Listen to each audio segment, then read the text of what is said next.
start alive is the charm, apparently.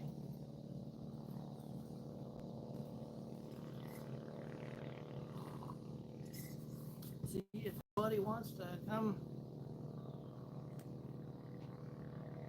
hang out at the ocean,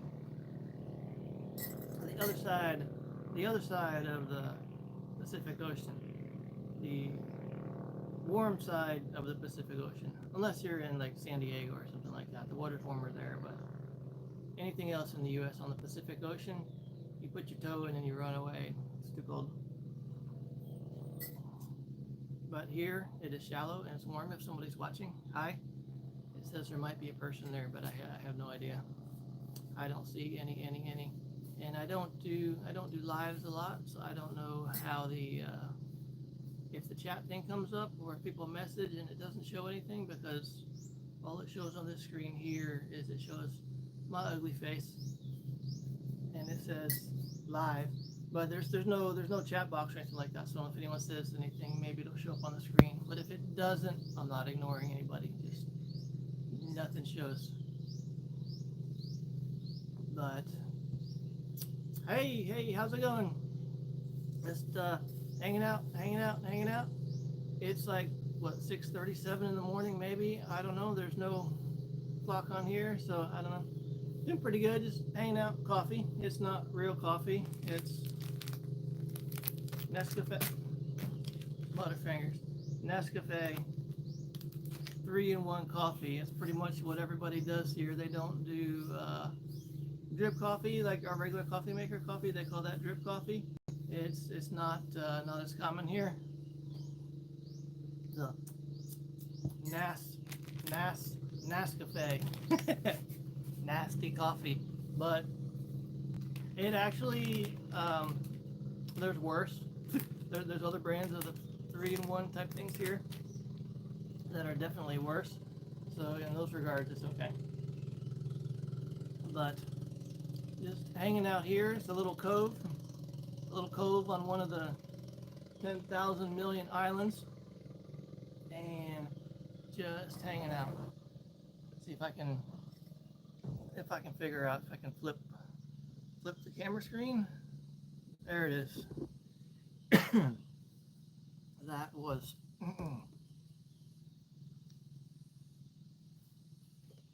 Dunkin' Donuts coffee. They do have Dunkin' Donuts here. Not here. There are a few places in the bigger cities that have Dunkin' Donuts. The closest one to here is probably hour and a half drive, something like that. If you look like right, see if I can get my finger right into there. Back there, you can see there's a couple big ships, and I don't know how well it shows up on the screen, but then the mountain tops there are bare from mining. They do a lot of mining for nickel and other metals. Some gold, but mostly nickel and stuff. But this is the view, and this took a boat over last night. We'll work on a video for that. All that good fun stuff.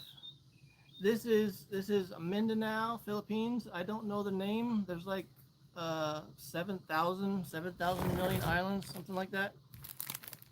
Half the names you don't know. The other half you can't pronounce. Yeah, birds and boats. These little boats right here, pump boats, something like that. It's interesting. They're running with like lawnmower engines, but it's a dual engine system, and it's pull start with a rope like a lawnmower. And they pull the one. I haven't actually seen in the engine compartment to how it actually works, but there's two engines. They have one that's kind of like trolling mode where they go slow, and then they pull start a second. They pull start a second motor, and that gets you up to speed. They'll take you out to the islands. A lot of the rides here, maybe $10. The van is slowly coming along. The problem with doing things with the van, and I do stay in it sometimes, not full time. The problem is that you cannot buy anything to build and to work on your van. You really, any of the important stuff, the electric, the solar, the anything, you can't buy at stores here. You have to buy it online, and then you're waiting a couple weeks for the parts to get here. And then it turns out you get the parts, you open the package, it turns out it's not what you ordered, or it's a scam, or it's just something different than pictured. They picture a good quality, they send you something that's low quality, and you send it back. So 2-3 weeks to get it, you figure out it's wrong, 2-3 weeks to send it back, get a refund, and then you're shopping looking for another supplier trying to find this.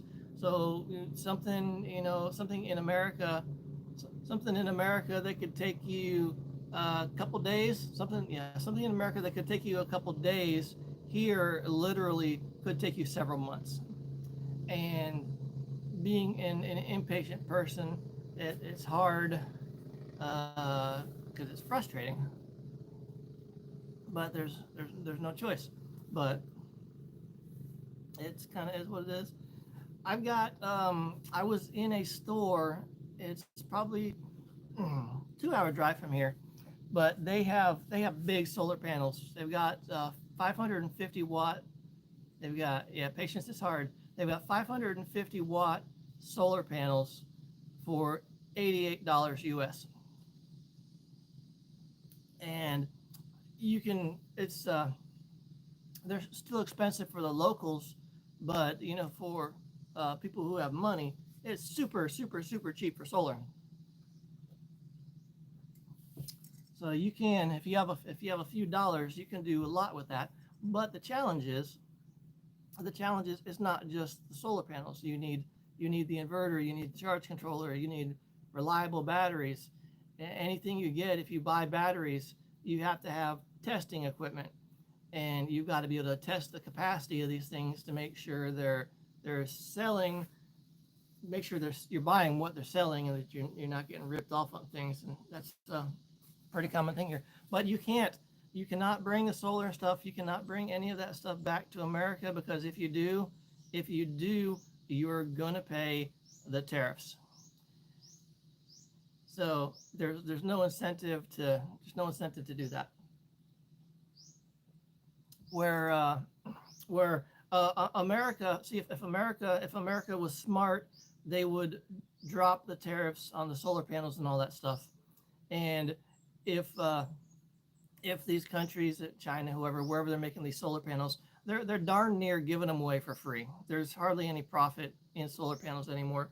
So if America was smart, not to get super political on it, but they could buy up they could buy up all these solar panels, and you could fill America with solar, clean the air, whatever, free energy for everybody.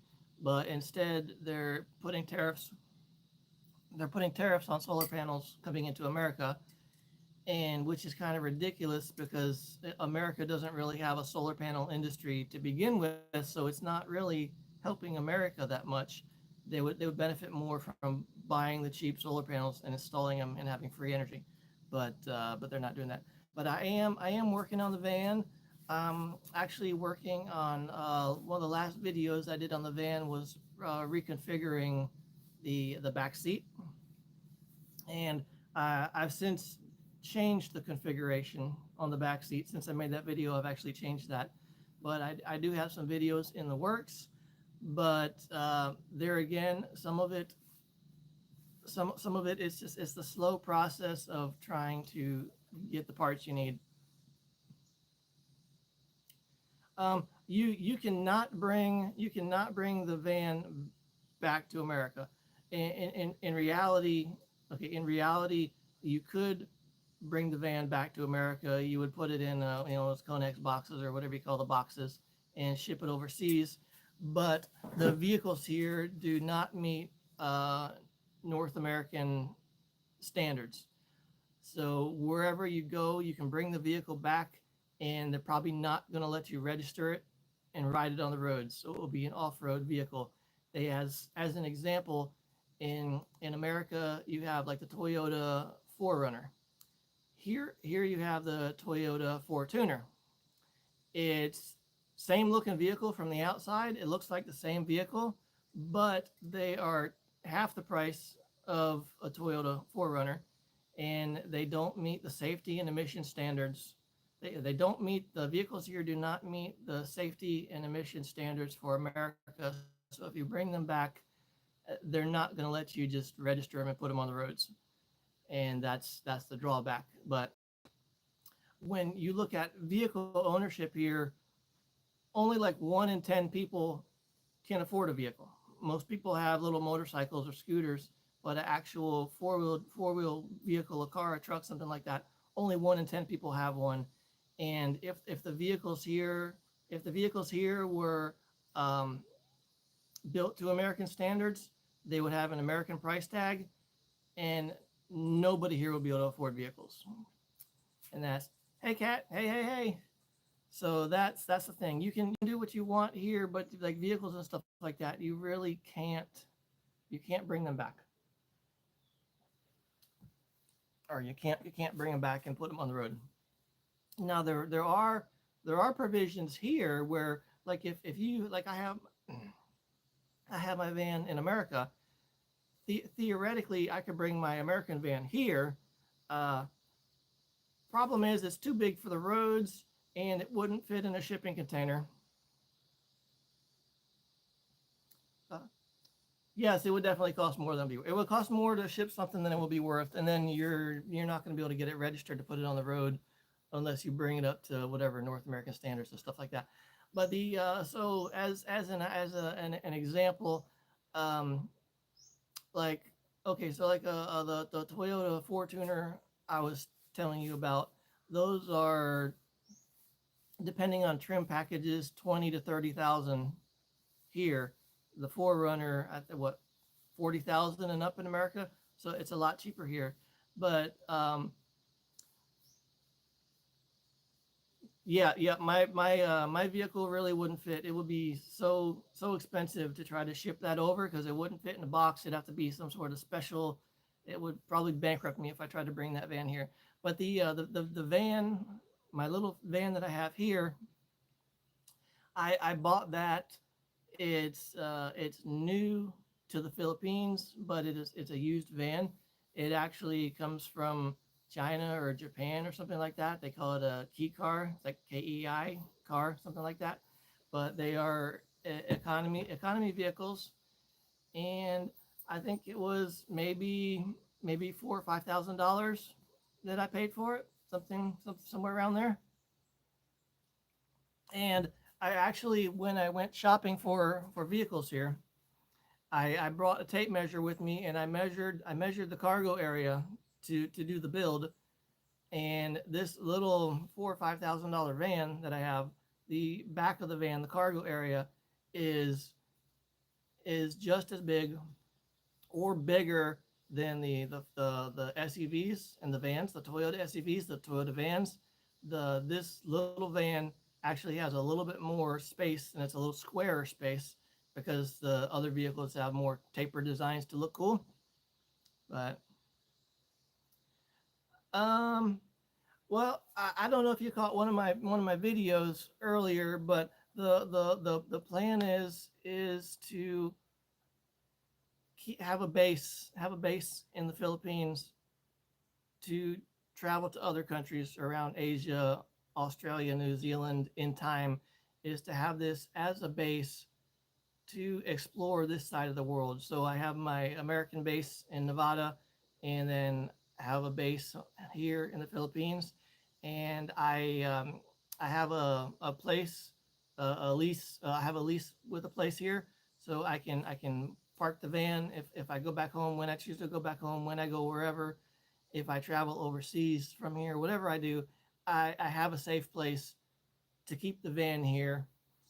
And there's people there that I trust, so that's watched, everything is safe. But if I was to leave the Philippines permanently and not come back, or give up on the van thing here, if I did that, then I would just sell the van and get what I could get out of that, and then I would regroup from there. but it's not something. Definitely, it's not something that you'd bring home.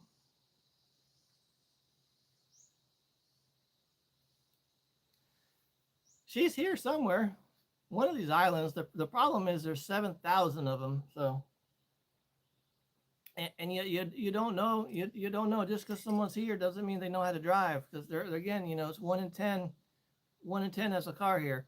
So most of them, to be honest, most of them barely know how to follow road signs or drive motorcycles or scooters, let alone cars. So if you left it with somebody, when you came back, it might have some new dents, some new scratches, and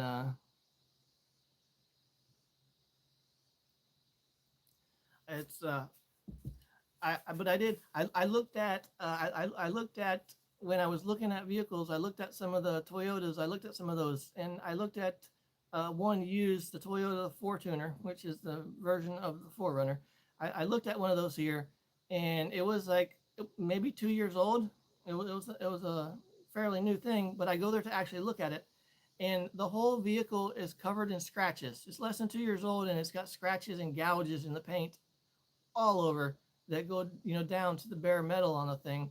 And I'm looking at it and I'm talking to the guys that are selling it, and they just shrug their shoulders and they said that's just normal wear and tear. That's just normal. And I'm just like scratching my head, and it's like that's not normal. That's not normal where I come from. uh, any like my Priuses. They have ghee. They have some of those. There's a couple others. The BYD is coming in. Tesla's slowly trying to come in. The problem you have here is there's nowhere to charge. So you're better with the hybrid here because there really is nowhere to charge unless you're in one of the handful of big cities in the country. Most of the islands, you go different places. You can ferry to the different islands. Some islands have road bridges that go across, but you're not really going to find somewhere to plug in. Plugging in is the challenge, and the electric grid here is a challenge. I mean, you have brownouts. Like typically, you're going to have a blackout. They call them brownouts, so it's like a blackout for here. Hmm. A new hybrid or new battery or but the so you don't have the infrastructure for charging these vehicles, and a lot of the residential electric, like if you rent you yeah, that 3,400. I mean, that's a lot of money. But if you think about how much that was 5, 10 years ago that they were getting for those things, I mean, some of those batteries were 10, 15,000 just to replace the battery in some of those things. So the prices is coming down. Sucks having to replace it, but at least the prices are a little cheaper now, hopefully. But if you came here, if you lived here, and you have an apartment, a house, whatever, always talk them down. There's just that's the only way you're going to get your best prices to talk them down. It's insane, and I guess like with you having to get a new battery, the way they're looking at it is they're going to say, well, it's cheaper than buying a new motor. If you had just a regular car, it's cheaper to buy the battery than it is to buy the motor. Once you figure installation or whatever, I don't know, but it's still the prices need to come down. But they have there's actually Toyota. Toyota has an electric SUV that they just came out with. This an electric SUV, and the it sells for $15,000. It's electric, lithium battery, SUV, 4 doors, 3 row seats, whatever it is. They are selling that vehicle in China. The whole vehicle, everything is $15,000. You can't buy it in America. You can buy it in the Philippines, but if you buy it in the Philippines, it's $33,000 because of their basically luxury taxes that they have here. You get a vehicle is considered a luxury, so they tax you like crazy, crazy, crazy. But going back to here, if you lived here and you bought an electric vehicle, most of the residential, no doubt, 6 months. Ouch, ouch. Always good to have a second vehicle somewhere, borrow somebody's. That's good. But so, uh, this is getting a little technical. But most of the electric service to a house here, most of the service is 10 amps. You have 10 amp electric service to your house. In America, if you go look at your circuit breaker box, inside, outside, wherever it's at, you usually have 100 amp service. 100 amp or 200 amp service is normal in America. Where here in the Philippines, for residential, you have 10 amp service. You can't really charge an electric car on a 10 amp service. It's going to take you, you're going to be charging it longer than you're driving it, and it would be ridiculous. So that's a big thing. The fact that Philippines is a poor country and only 1 in 10 people can afford a car, and on top of that, the charging it is almost yeah. So it's that's what's holding back. Dim lights or no lights, and then they'll schedule, because you don't have, on the electric, you don't have the redundancy like you do in America. Here is one line going in, where in America they've got multiple sources for things, but it's one line.